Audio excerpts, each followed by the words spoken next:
Sekarang kita akan membuat kran wastafel di ya, karena kran yang ini nih udah nggak bisa pakai lagi ya, udah air yang pertama tidak kencang ya.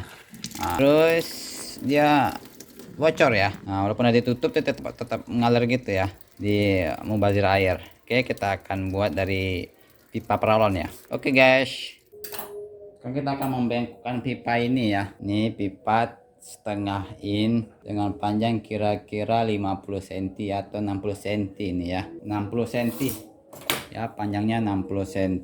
Kita akan bengkokkan. Pertama kita butuh ini masker ya, masker bekas untuk penutup ujung dan bawahnya kita potong aja.